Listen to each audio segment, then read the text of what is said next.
Okay. All right, we will call this meeting to order for Tuesday, March 12th. Do we have any public comment relative to the closed session? If now, speak or forever hold your peace. Hearing none, we will adjourn into closed session.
City Council meeting back into session.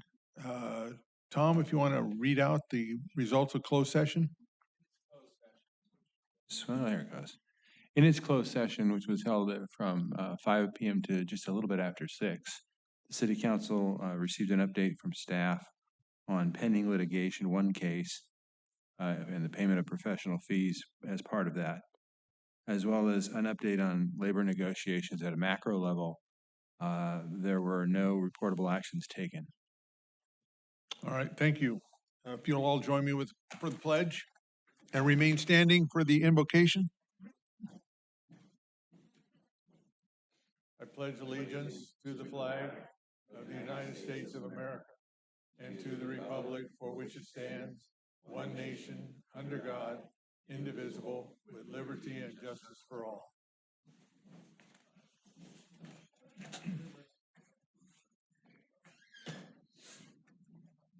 Right on.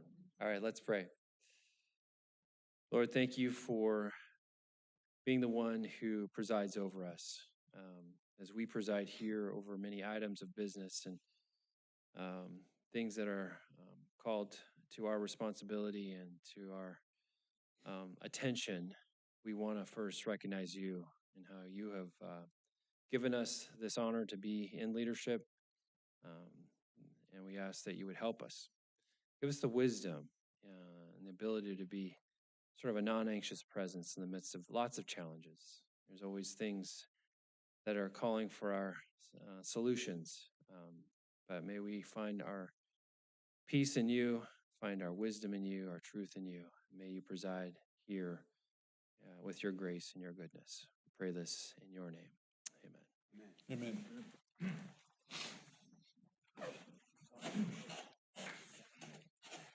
Could we have a roll call, please? Councilmember Mike Restuccia. Present. Dean Euchre. Gary Barton. Present. Vice Mayor Daniel DeGraff. Here. Mayor Leo Zuber. Here. This portion of the meeting is for public comment. This is if you have any comments to make on items that are not on the agenda. If there's anyone here for that purpose, if you could go to the podium, give your name and address. I don't see a stampede, so we must be okay. All right, we will move on. Next item is approval of the minutes for the meeting of February 13th. I move to approve the minutes. Second.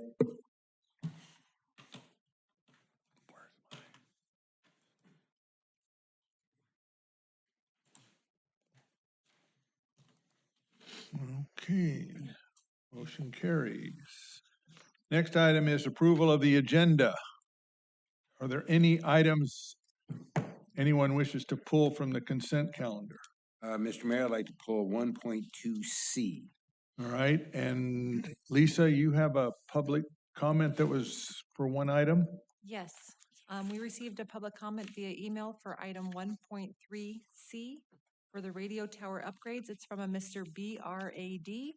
It says, that is a lot of money for a repeater a long, long ways away. That tower at the fire station or the police station would meet all your needs if you would have stayed with analog radios. Now you have a system with low voice quality and you cannot even exchange photos with it and still costing more. Okay, that's it. All right, so we have the one item that was pulled.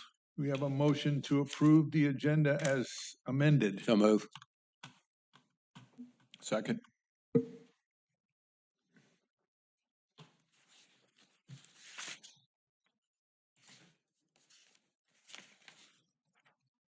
Motion carries.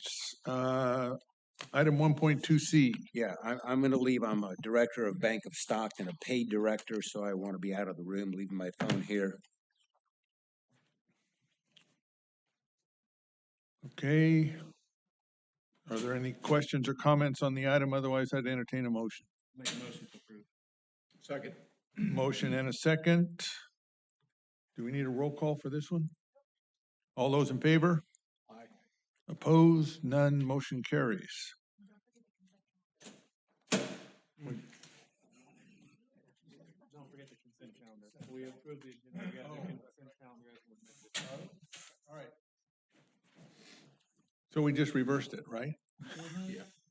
All right, do we have a motion on the balance of the consent calendar? Second.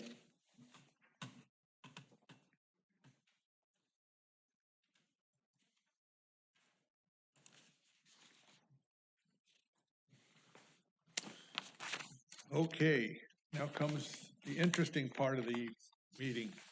Mr. Wright. Come on up. You can bring the players too if you want.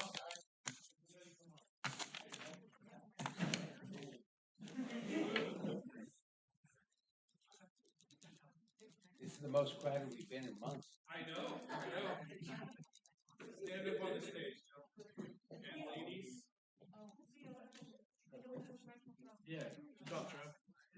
Leo.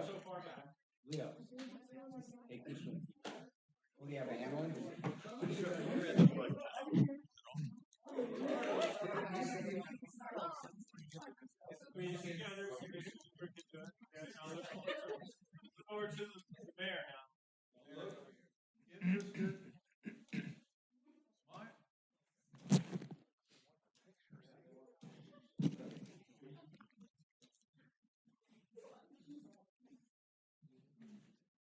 I'd like to welcome all of you. The city council, on many occasions, recognizes accomplishments for individuals, for businesses, for organizations. And tonight, we get to recognize a group of people for a rather significant accomplishment. These, well, everybody knows it, but these are the boys and girls water polo team from Ripon High School. The boys were the Division II section champions, and the girls were Division III section champions. And so,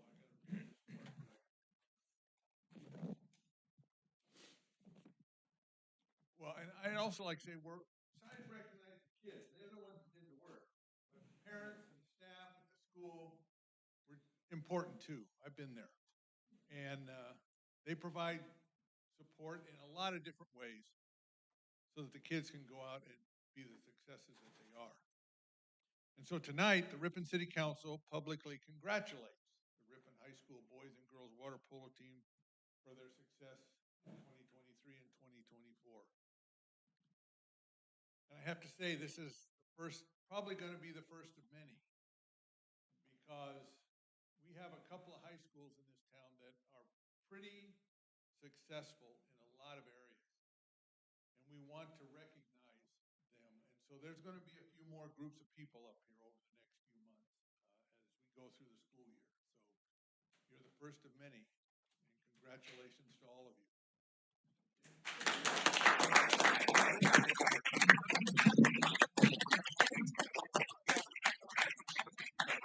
Now, a copy of the proclamation here, I'll give it to Mr. Wright. We also have little pins. There's one bag for the girls, one for the team, one for the boys. I'll let you distribute them. So again, thank you for coming down here. Congratulations and much success in your future. Thank you. All right, thank you.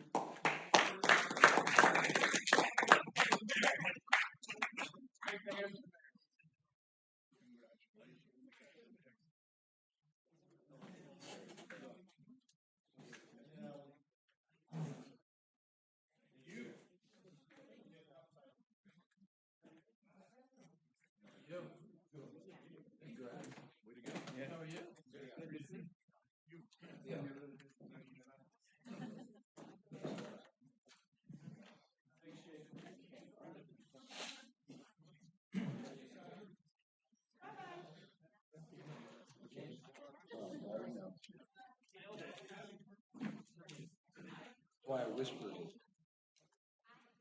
Was there a Wright Kirk on that team? Whoa.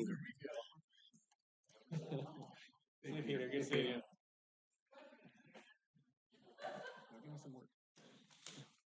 you. All right, moving on. Item 2, public hearings on the Community Development Block Grant and Homes Program. Thank you, Mr. Mr. Mayor. Zeidevart. Thank you, Mr. Mayor, fellow council members. This is our annual CDBG fund, and we do a public hearing for this item. These are the funds that we use. Typically, we do a project at the senior center, which we do have another one on the list tonight. Previous projects that we've been allocating this for has been for some outside facade improvements. Now we're actually going inside and doing some updates on the inside of the facility, as what we want to do with this grant money. We are anticipated to receive the same amount we did last year, which is roughly about $90,000. About 13,000 of that is for public service programs. So in the staff report, there's a bunch of agencies that have requested funds for from the city for those, mostly including affordable meals for seniors and low-income families. So those are in the staff report as well. So we are looking to allocate those funds to the service agencies, and then the remainder of the funds for the Ripon Senior Interior Rehab Project. With that, I will turn it back over to you, Mr. Mayor, and answer any questions. Does anybody have any questions for Mr. Zeiderbar? None? So we open the public hearing. The public left. Anybody have any comments on the item? Seeing none, we will close the public hearing. And is this an action item too? Yes, we would ask that you allocate the funds as specified in the staff report. All right, so if there are no other questions for Ken, I would entertain a motion. I'll make a motion, we approve the recommendation from staff. Second. All right, I have one question for, part of these funds are going for that thing that's gonna be outside. Where are we on that? Engineering is actually in the process of getting the specs finalized on that so we can go out to bid. So that'll be for the facade improvement out front and then the outside dining area. So we're hoping to hopefully get that thing out released this fall for bidding on that and then get that project started. Okay, We well, I can never remember. I was gonna say pagoda, but it's not a pagoda, so rather The than say I said that Witchama-Bobby. thing, they knew what I was talking about. we actually have the shade structure. We purchased that and it's at the courtyard waiting for a contractor to bid on the project. So it's here, so now it's just a matter of getting it all, okay, Yeah, gotcha. correct. All right. We have a motion and a second. Yes. Do we need a roll call? No, you need to put us up to vote. What? I do that? I thought-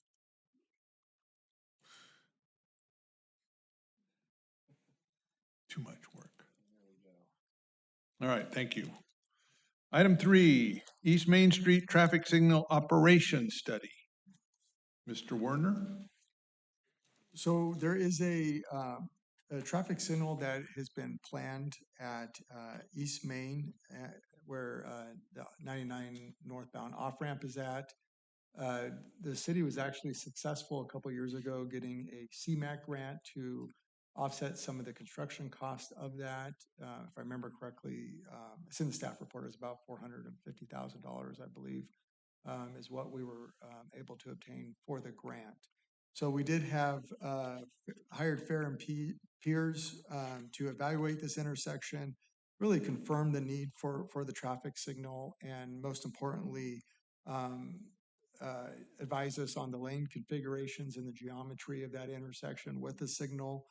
And then also talk a little bit about some options to potentially use that to mitigate some of the cut-through traffic that we see, very similar to how we use the signal at Jacktone and West Ripon. So Albie is here from Fair Peers, and she's gonna provide council a presentation on the work that they've done. Thanks for being here, Albie.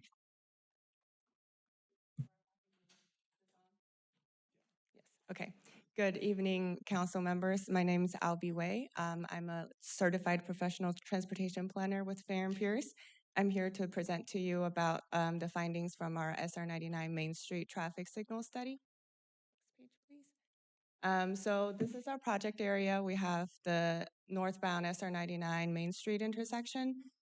In this area, we see this is one of the few key points for people in Ripon to access SR 99 and also go across town within Ripon. So a really a busy area in the city. We have an elementary school on one side and a high school on the other side. So lots of local residents use this area to go across town. And we have a future hotel proposed at the northwest quadrant of this intersection. And just to the west of here, we have a fire station and some industrial uses that generate truck traffic. So on top of that, we have regional traffic, people experiencing congestion on the SR99 cut through local roads, and this is their last opportunity to get back onto 99 before Stanislaus River. So a lot of people use this interchange to get back onto the freeway, which causes additional delay for local residents. Next page, please. So for this study, we confirmed confirmed the need for a traffic signal under both existing and future condition. And to, like Kevin said, we evaluated the lane configurations that we would need to put in order to support the signal. And then lastly, we considered some opportunities to use the signal to mitigate impacts from regional cut-through traffic. So for this study, we began with a data collection and a field visit last summer to establish a baseline condition. And then on top of that, we added the projected trips from the hotel to develop a sort of a near-term, near-future condition. And then for future conditions, we used the latest travel demand model that was built for the Manteca-Ripon area, which considers growth in the region overall and also in the City of Ripon general plan. So for both the near future and the future conditions, we evaluated both a always stop control versus a traffic signal and compared how both would operate. So for the evaluation of the intersection, we primarily use the metric level of service, which is a measurement of drivers' experience on delay and congestion. So the condition can be categorized by a letter grade ranging from letter A, which is free flow, low volume of traffic, to LOSF, which is congestion, stop and go, lots of delay. And typically, people generally consider LOSD to be the minimum acceptable level, and then E or F means the intersection is deficient. So for the near-term conditions, the hotel actually will not generate that many trips. It's about 20 to 30 trips during the peak hours. So in the near term with the hotel, I think that we project intersection to continue to operate similarly to existing conditions. So low to moderate delay, and the intersection would operate at LOSB during both AM and PM peak hours, and all approaches would operate at LOSD. So overall, very acceptable conditions. There are some regional traffic that contribute to the overall delay for all movements because it's an always stop and everybody takes turns. And then under current conditions, the traffic signal is warranted based on the high volume, but because the intersection operates okay, there's not a high level of delay. So the delay aspect does not meet a traffic signal warrant yet. So if we were to put in a traffic signal at this intersection, under existing conditions, the delay for people going through this intersection would actually increase a little bit by 5 to 10 seconds, just because right now we have a yield control on one of the heavier movements, and it just allows people to move through the intersection a little bit faster. So with the signal, we would still see LOS B or C, so low to moderate delay, and all approaches operate acceptably. And with the intersection, with the signal, we would have to make some modifications to the approach lanes. So right now we have a lot of shared left through lanes, but if you think about a typical signal intersection, you would have a dedicated left turn lane so the opposing lefts can go together and then the throughs can go together. So we would have to put in dedicated left turn lanes, and then within the current footprint of the intersection, we can accommodate a shared through right for the southbound and eastbound approaches. And then we would need a dedicated right turn lane for the off-ramp to dissipate the queuing on the off-ramp. And then for the westbound intersection for people to get out of the neighborhood, we would recommend putting in a dedicated right turn pocket, just a short segment that fits in the existing footprint. in order to allow people to move faster and clear the queuing that in front of Oak Avenue and Parallel Avenue where people access their streets. So for future year conditions, we project a moderate amount of growth in traffic volumes. So with that growth, most of it is going to happen for the SR 99 on and off ramp movements. And then with that growth, you would see that stop control would start to fail. Overall, we still have LOSD at the intersection, but you can see some movements are starting to become LOSE or F. That means people making those turns are experiencing higher level of delay. So at this point, a traffic signal would be warranted based on both volume and delay. So under future year conditions, a traffic signal would actually improve operations. The intersection overall would improve to LOSC, and then all movements would operate acceptably again with just a more efficient control of the intersection. We would still put in the same lane configuration changes that we talked about.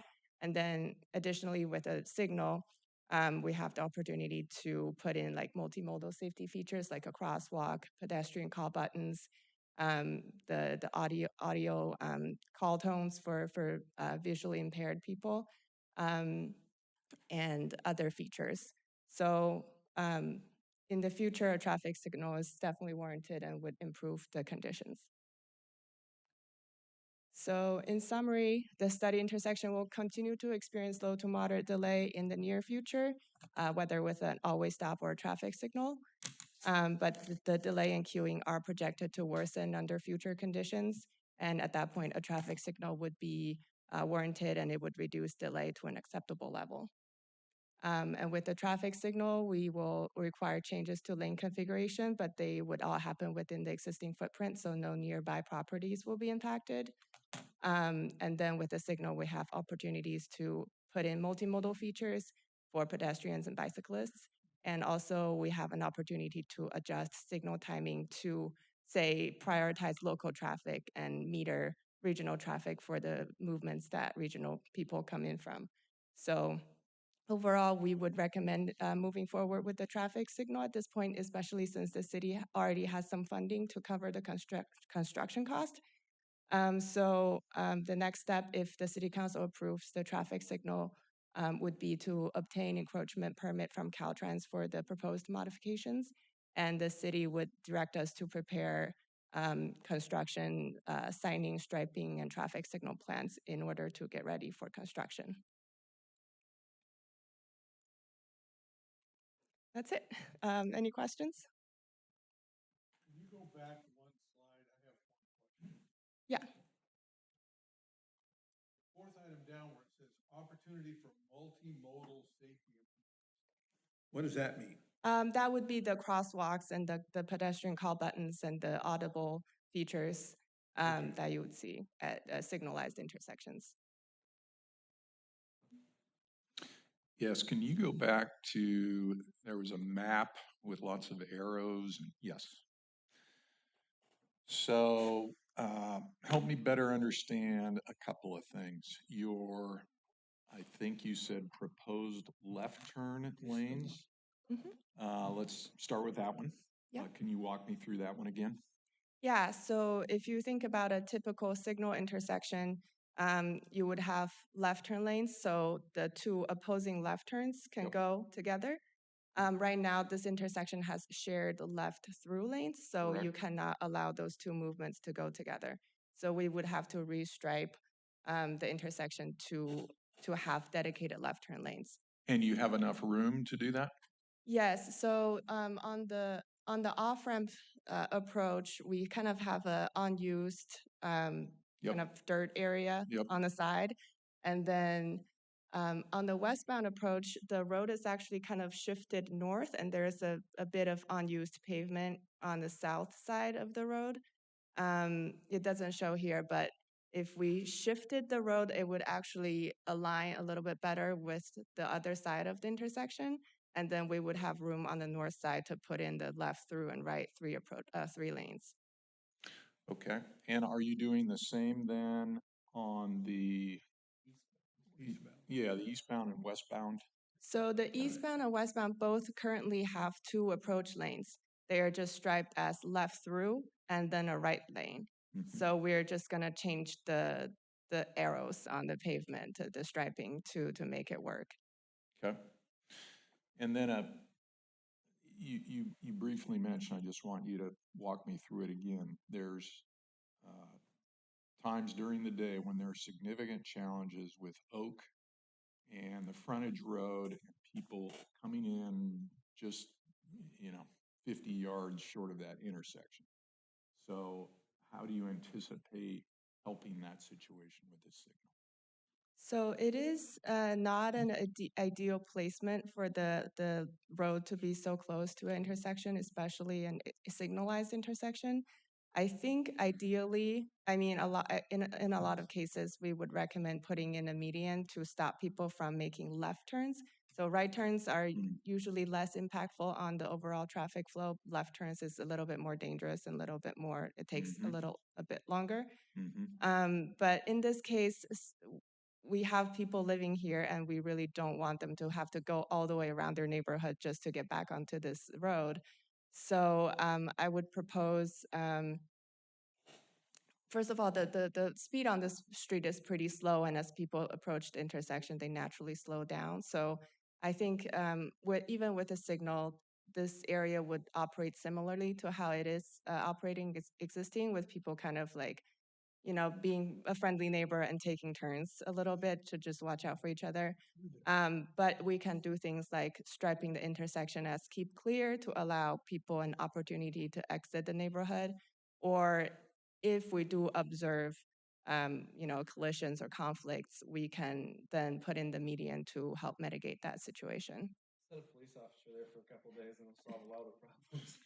So one aspect of that, which maybe you've observed, is those people on East Main going west, there is oftentimes a very long backup. And I know I've experienced this where I want to get into the left turn lane and get onto the freeway. But I can't do that because I'm sitting waiting for people to either go straight or make a right-hand turn. So that thing backs up. Is there a way? Probably not, but I'm just asking, is there a way on that street to maybe lengthen that left turn lane so that more people can get in and the whole thing, it would help traffic flow on that part of the intersection? Yeah, I think if first of all, we have to see if there's room to put in the extension of the left turn lane. And secondly, if we put in a longer left turn lane, then we would definitely have to put in the median so all the turning people don't, get confused and, come into a risky situation. Part of the problem, if you shift that down to make a left lane, and people are parked in front of their homes on East Main, that's gonna be a real dangerous area. Is parking currently allowed? Yeah, sure is. Okay. So for that short segment, I don't think we observed any people parking there, just between I have, the off-ramp and the but, okay. parallel avenue. So here's a question I have. So, between the off-ramp and parallel. no, but right here, So east of Oak, you're talking? correct. Yeah. People park there. So here's a question. I mean, I got a bunch of questions. It kind of made some sense at the time we talked about it, but we're talking about what? A couple hours a day? Putting a light in for a couple hours a day? 20 minutes is probably the worst part in the morning. 40 minutes in the morning, and then at nighttime when everybody gets off because there's traffic on, 99 or something like that, they divert off. So $750,000 for about an hour and a half a day. So help me through this and understand it. So I get caught up in that traffic all the time. So I know exactly what the problem that I observe. And I'm like Gary, sometimes you have to pull over and plug your ears, chief. You got to go in the other lane to kind of go, make sure nobody comes to make the left-hand turn. Yes, exactly. Danny, I've never done Exactly. that. I want you to know. But here's what I'm trying to figure out in this particular location. So right now, people stop, go, stop, go, stop, go. When you have a light there, something's gonna back up. Cause when it's green one way, everybody else is backing up. So how do you, I mean, I don't see where this really helps any flow. So I did not bring this, but for this study, for this type of study, we develop a simulation. So we put in all the volumes for each movement, we put in the signal timing, and we simulate how people would actually move through the intersection. So in that simulation, we did see a little bit of backing up on the westbound direction that you talked about, especially with a lot of people in the AM in the morning trying to leave their homes. But if we adjust the signal timing correctly, um, we, first of all, we have options. Typically, we try to balance all the movements. And in that case, that's the results we're showing in the report. All movements operate at D or better. It might not be free flow. Everybody, gets to go right away. But overall, for an urban intersection, it's acceptable levels. So in that simulation, we did not see any significant delay or queuing that would prevent the signal from being efficient.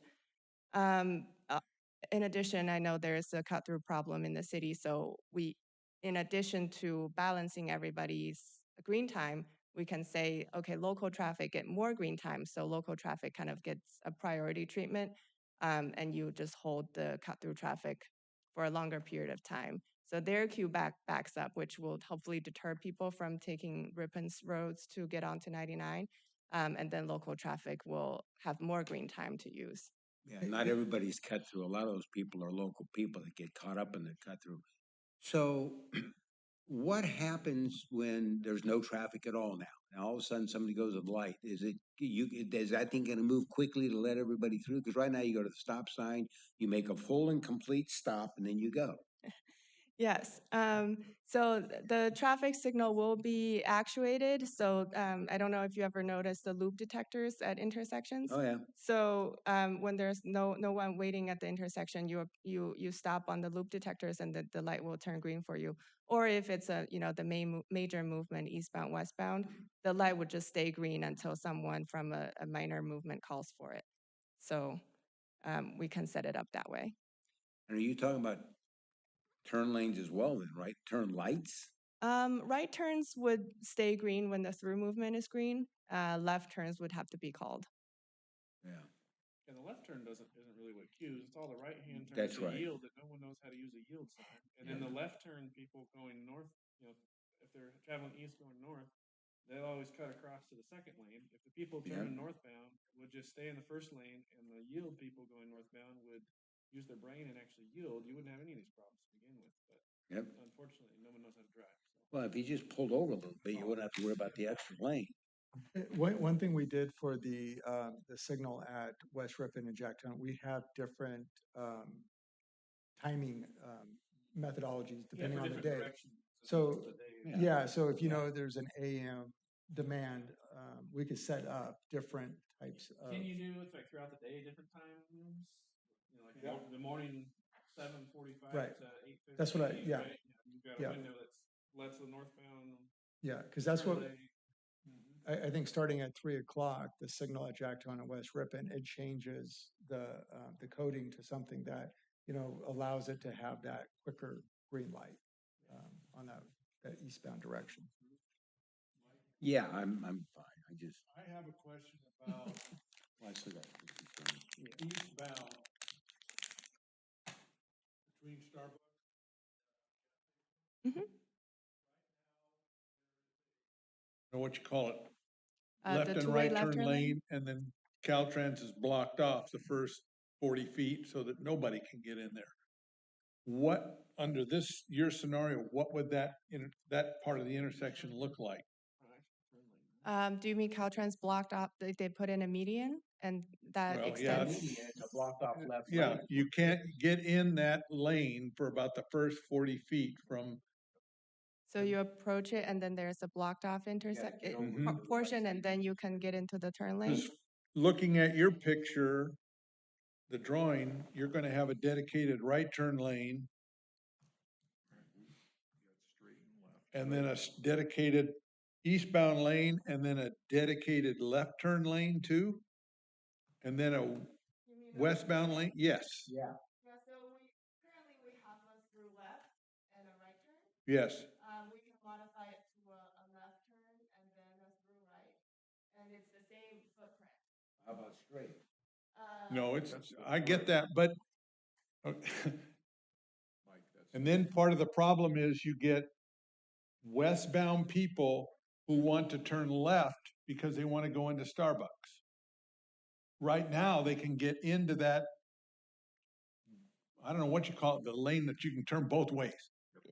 But you're gonna take that away and turn it into a dedicated left turn lane, so will they have to go farther down before they can turn left? No, it will still be there. It still shows on this figure. It's right here. No, I see it. I see that. I'm just questioning Yes. whether they're gonna have to go farther west on the road before they can turn left to go into Starbucks. I don't think so. The left turn lane, we can stripe it so the left turn lane ends before the driveway to Starbucks. So, I mean, it's still not, It's a weird setup right there. it is, Right. This is Okay. dash turn lane. yeah, I and think I it's a good understand idea. sometimes trucks park there and there are Anticipate- just try a to lot of anticipate questions. issues of people misusing the road. Yeah, that, I think, well, for now, within the current footprint, I think signing, striping, and, you know, these add-on features to modify people's behavior is what's, what we can do without making significant changes. It is right there. You modify people's behavior. You do a terrible job. That's fine. Anybody have any other questions? Yeah, speaking of that, did you consult with the police department on this and their observations on that intersection? Is that part of your normal practice? Not typically. We were not notified that there are issues. We did not scope this as a safety analysis, but is there anything that we should be aware of? Bad drivers. Just like some of the comments made, that there is a lot of backup there, especially in the morning, past Oak. And hopefully that will mitigate this and get people through there faster. So that's a good question. How's the fire department? Normally, so this is just the study phase, but as we start the design, once we do milestones at 30%, 60, 90, we'll have police and fire go through and comment on those throughout that process. Sorry, we're asking you a question. We're not Yeah, she's supposed over to. here getting hammered. No on worries. things. We weren't given a script of what not to ask. She's handling it well, though. Yes, she is. Yes, she is. Anything else? So Not now. at this point, this is just for discussion. Yeah. And then you will bring, as things develop, you'll bring it back so we know what's going on. Yeah, the next step would be proceeding with the design, and so those contracts and such will come back before the city council. But tonight was really, I've gotten a lot of questions. I know council members got questions. As you guys are talking about this and your experiences, the community's had a lot of the same experiences. So we just thought it was an important project to bring out just for informational purposes at this I'm point. glad you said that because I do have a question. Is there one of the, like a notice that goes out to everybody that lives around there? Or is any kind of, do we have a public hearing about any of this stuff so that people that live there can have some input? I mean, maybe there's stuff we're missing. We're counting on Vince to take care Have of you guys that. done that? Oh, Vince. I've gotten questions. There's a couple residents who actually live on East Main, and then some that live a few blocks off that have contacted me about this. And I've shared the Fair and Peers reports. I've offered to meet with them. But there's not any Specific outreach. outreach that we need to do to let people know, hey, we're thinking about doing this. Do you have any input? We certainly can, as we go forward. We could hold a workshop as we start moving, like early on in the preliminary design, we could hold a workshop with anyone who's interested in it. Okay, well, I'm just asking because it all sounds good, but I'm not so convinced myself. So I don't know how everybody else feels. Really quickly, just to add to that, most city projects like this, we run through one of two processes, either minor site review, which is done at staff level, and we do send out notifications to all the jurisdictions, fire, police, to provide comments. If you want more public input on it, we can always run it through what we call a major site review, which the planning commission would review and approve. Well, I'm just thinking, because what happens is it'll go up and people go, when did that happen? How come I didn't know about it? I know people should pay more attention, but at least to let people know what's being considered. What you'll also get is 25 people that say, you should put a lane that does No, I this know. here. Yeah, that's right. No, I know, you'll get all that, but So, yeah, a lot of our a lot of our, Let her explain how it's done. a lot of our maintenance projects, we run through a minor site review, but like with the construction of the maintenance facility, that was a major site review that the planning commission approved at a public meeting. So there's a couple ways we handle city projects. the first time I get stuck behind a light. Get Better ready. than stuck behind 25 people that don't know how to use a yield sign. There you go. I get that same thought. You know what I don't like? They all park go here. There's In the all middle of the rules lane, here. Yeah. I know. My wife has told me multiple times, go talk to chief and have him figure it out, so. I wanna go. All right, are there any other questions? Thank you. Thank you. Much guys. appreciated. Thank you very much. All right. Last time she showed up. Okay, chief, now's your time to fire back. Yeah, what are you doing about the traffic on East Main? Mr. Mayor, I have nothing to report. Mr. Stevens? Oh, my goodness. Of Mr. course, I Zeiderbark? got one item. We will have a very short planning commission meeting next Monday. We have a public hearing to open and close for the extension request for the battery project. It's not quite ready to move forward for that decision yet, but we do have to meet just to open and close the public hearing on that. So if you really want to join us, make sure you're here on time. Okay. Mr. Peace? Yes, Mr. Mayor, a couple of quick things. I wanted to go over our water usage for January and February. So in January, we were 9% lower than our 2013 numbers. We were 5% lower than our 2023 numbers. February, we were 28% lower than our 2013 numbers and 7% lower than our 2023 numbers. We had 47 contacts. No penalties were assessed for water wasters, leaks, things of that nature in January. We only had 16 in February, so it seems like toward the end of the 2-day cycle of watering, we've About the time the got it- got cycle it ends, across. they can finally catch on. yeah. And then March 1st, obviously, we started the 3-day per week watering schedule. And then coming up in April, we've got our large item pickup, so residents can go on and sign up for that in April. And then I just wanted to give a quick update on the pedestrian bridge. So I've been in contact, or staff has been in contact with the Army Corps of Engineers. At this point, they have everything they need from staff as far as kind of the footprint of what we're going to need as far as construction, our area that we're going to disturb. They've got a good idea of what it's going to take to actually do that project. We're waiting on their feedback and direction. I'm expecting to hear something from them by the end of next week. They did have an internal meeting last week with apparently all of the correct parties that need to provide their input. So I'm hopeful that we will get some of that feedback and go from there. The other thing is we've been in contact with Contech, who's actually the bridge structure supplier and manufacturer. At this point, if we were to give them the green light and their standard production time, they're looking at possibly having that structure completed in September or October. It's quite a bit, it's quite a ways out. I have inquired and I'm hoping to hear back from them this week on an expedited production cost, and we can look at that and see what that means. We don't have a whole lot to fabricate, obviously, and they have indicated there may be that potential based on their manufacturing processes. So that's kind of where we're at this point. All right, thank you. Mr. Terpstra, you have nothing to report? My goodness. Mr. Werner? Just a quick report. Our senior engineer is out on maternity leave right now, so I'm stepping in, helping out in the engineering department. One of the things I provided the council was an update on where we're at with projects. We have 2 projects that are wrapping up construction right now, Well 19 at Midland Sports Park and the new Corporation Yard on Doak Boulevard. And then we have 3 projects that one of them's out to bid right now and 2 others that are following. The street maintenance is a Cape Sill project around the Wilma Park area. That's out to bid right now. We have a street maintenance project on River Road that goes between Jack Tone and the roundabout on the sections that need it.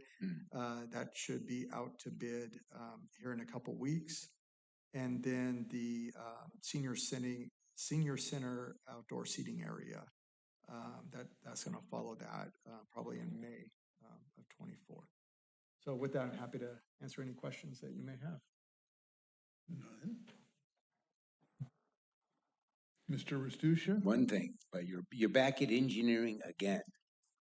Just one last reminder, April 6th, Saturday, First Responder Appreciation Day, you're all invited.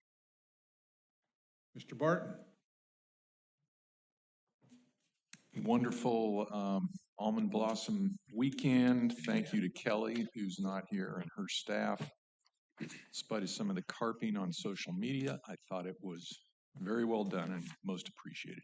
Yep. Vice Mayor Thank you, everybody. DeGraff? Yeah, I agree with Gary. And Blossom Weekend was quite fantastic. Nice time as always. Seems to get better every year. Fantastic weather. Thank you to all the members of the public who were here and then left us, didn't even stick around. Thank you for sticking around for your presentation. But anybody who's listening online, if there's anybody, we appreciate you listening, appreciate your feedback. That is what we're here for, to listen to your comments, complaints, feedback, good or bad. Thank you. Well, it shouldn't be anything. I only have one thing. There is an initiative that's going to be on the November ballot, number 21-0042A1. That is a mess. And Cal Cities is putting out information and asking cities to consider adopting resolutions in opposition. It was approved by what's that group of business people? Business Roundtable. And ostensibly, it's a way to let people control taxes, but special taxes, but once you get in there and read, what it basically does is takes away our ability to work with the citizens for tax increases, and it's even retroactive. If this passes, anything that was put into effect since January of 2022 has to go back for another election under the new requirements. So I have a packet of information. I want you to read it, and then I will probably talk to Kevin about there's a sample resolution. If you have any questions or comments or concerns, let me know. Otherwise, it'll probably be on the agenda next month for consideration. Is this the same where we had Howard Jarvis come and talk and then California Cities? Yeah. Too? Yeah, I mean, it's a mess. And it's really gonna mess things up for cities and counties if it passes. Businesses will love it because they get their own little category and exemptions. So take a look and we'll talk about it next month. Would it be appropriate to have an advocate for each side at our meeting? Read the material, and if you think that's something that you wanna do, let me know and we'll see what we can do. Okay? We're adjourned. All right.